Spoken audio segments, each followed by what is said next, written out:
بعد دو برادر حقیقتی مردگی رفته است. او مقصد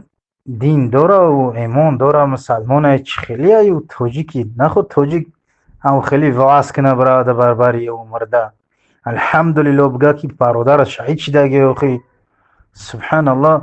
گریانه که تو مسلمانی اخی. ای که چور مگازین اوی که گه ایمان تا فراموش که یک جای این خطاب به مردمی هم کلوبه و مردمی همه امو غرمه که کسایت که زکات نمیته زکاتات وابطیه. سبحان الله آمد وایما منه میگرده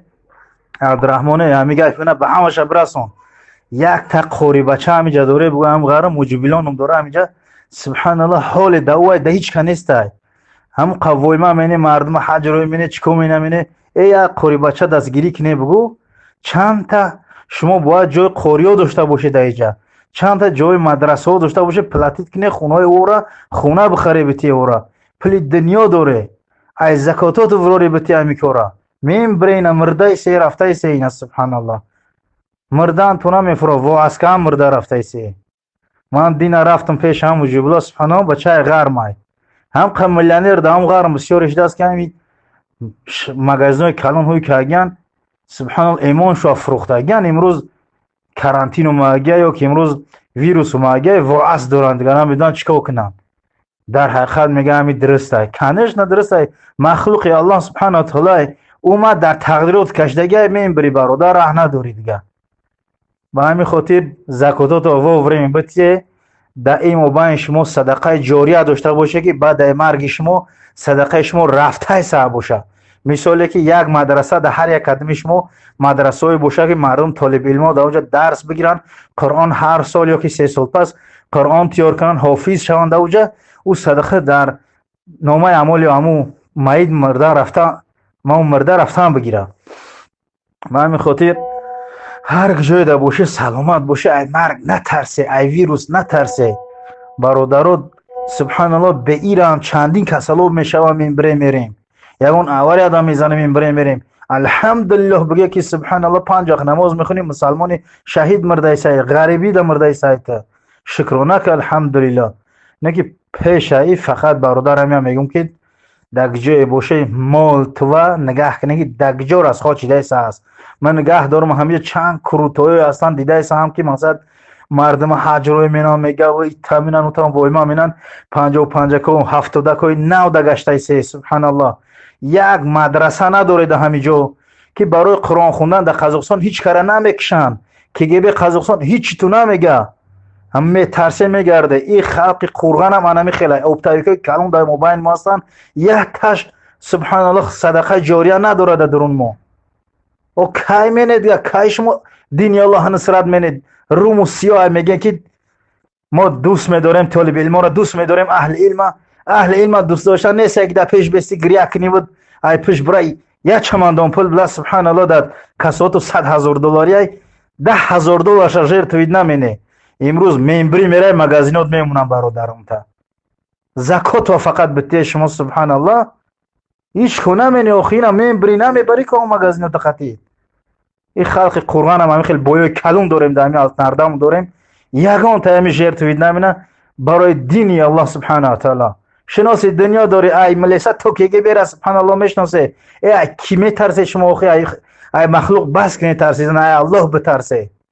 همین لبایش که اومد بتیش 100 دلار بتیش سبحان الله میره نابود میشه هم آدم و پایزگاه سند نمیاد گه اگر ای بالای بترسید نه که با میگم برای قرآن خوندن در قزاقستان هیچ کار نمیکشن.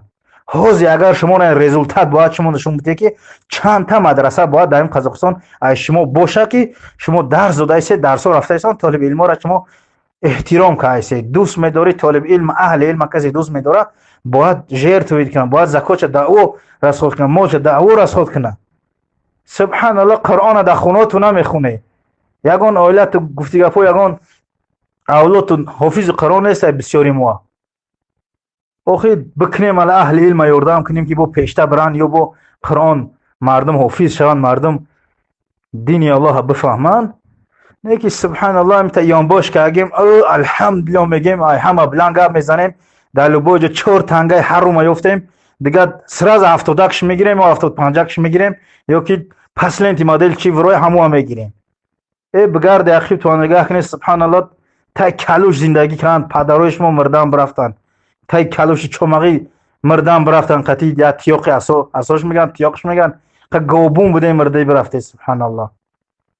بگرد اخیر تو نگاه کنید چیکارگرش ما